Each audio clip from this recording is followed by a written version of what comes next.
Everybody, it's Lorraine Murray here from Connected Kids and the Calm Kids book. So I hope you're doing well today and that you're having a nice day. I'm just getting ready to go to Glastonbury to teach, but I thought I would do this short video blog first. The reason for this video blog kind of follows up from my last one, which is about helping children with disruptive behaviours learn meditation.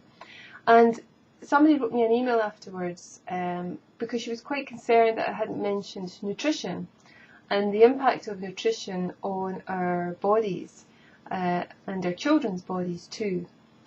The difficulty I have is that I'm not a nutritionist, so I can only use my common sense, so I'm not giving any kind of expert advice here at all.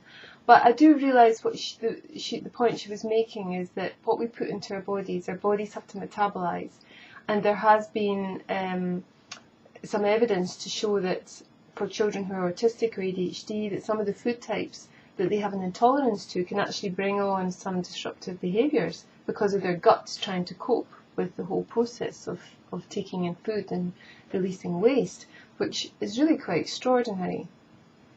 And I do think we need to be a little bit more mindful of what we eat, what we encourage our children to eat.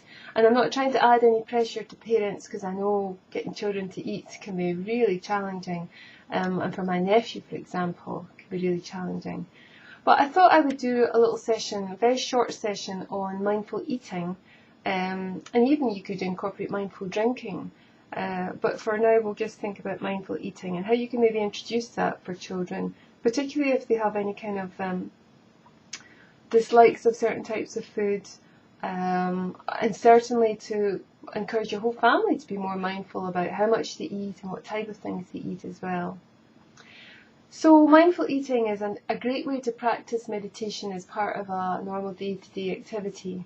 We have a great tendency to shove food in our mouth without giving it any thought, without thinking about where the food has come from, whether the food is good for us, are we full yet? We tend to kind of rush through life. And often, and I know days are structured to help us cope, but even whether we're hungry or not, we're eating this type of food. And the problem with that is that when we become less mindful in that way, we actually stop listening to our bodies, and our bodies are really good at telling us when we're hungry, when we're not hungry, and what kind of foods we really want to eat. So I was just going to talk you through a little kind of mindfulness practice I've been introducing in some of my classes. And we've even done it with a chocolate biscuit. So it's not about being, a saint here. We could do a piece of fruit, or a chocolate biscuit, or something that's interesting to get us started, but just doing it in a much more mindful way.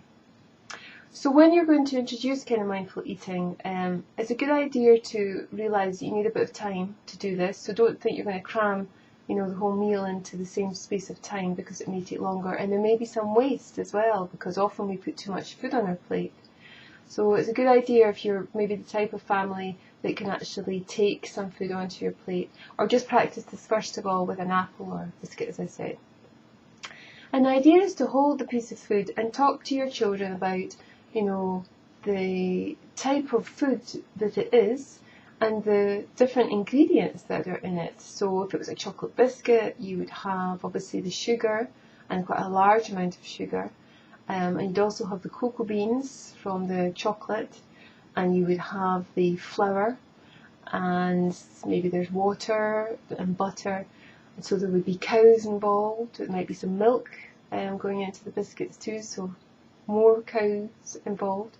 And you start to think about all these different things that actually create this one piece of food that's you're holding in your hand, or your child is holding in their hand.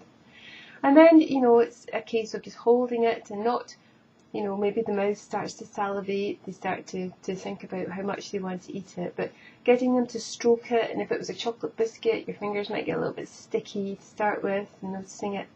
And without eating it, taking it up to your nose and smelling it, an incredibly powerful smell that comes from our food that we often don't notice.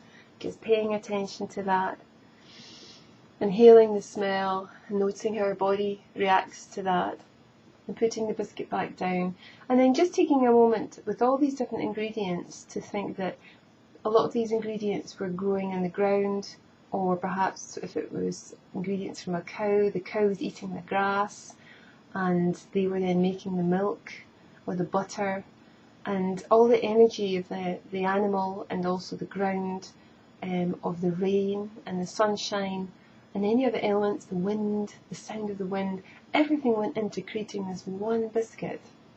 And then there would be the energy of all these ingredients coming together, and all the amazing machines and the noise that would make that happen, and the person who pushed the button, what mood were they in that day, and then from there how the biscuits were whisked along in the factory, and then they were packaged up, and then the driver got them and brought them to the shop, and your mum or dad bought them and brought them to the house, and now it's sitting in your hand. So you have great number of avenues for you to explore of, the smell, the taste, the sound, the energy, the journey from one single piece of food. Obviously we would like to eat more natural food, but if we can get mindfulness going with a chocolate biscuit, then you may find that they can equally be mindful from there with a piece of fruit, which is a little bit healthier, because you could talk to them and the amount of sugar that's in there and how your body responds, and it's quite difficult for your body to cope with so much sugar, and you're helping them to not be fearful but educated and informed about what it is that they put into their bodies. And I think you can start this as young as they can comprehend, the whole idea of things coming together and making a single biscuit. So I thought that was a really interesting opportunity for you to try with your children, whether you're a teacher in class or whether you're a parent. If you've got any questions about it, please drop me an email. I know when we did it in class, although it wasn't children, it was with a bunch of adults, we couldn't get over the noise of eating a biscuit, how incredibly noisy it is. We'd never noticed. And the smell, it was so powerful, yet normally we just don't pay any attention to it. So I hope you excuse me, I hope you enjoyed that. I certainly enjoyed my mindful biscuit eating exercise, and I'll see you next time. And if you want to find out more about our courses, just look on the website teachchildrenmeditation.com. Thanks, bye for now.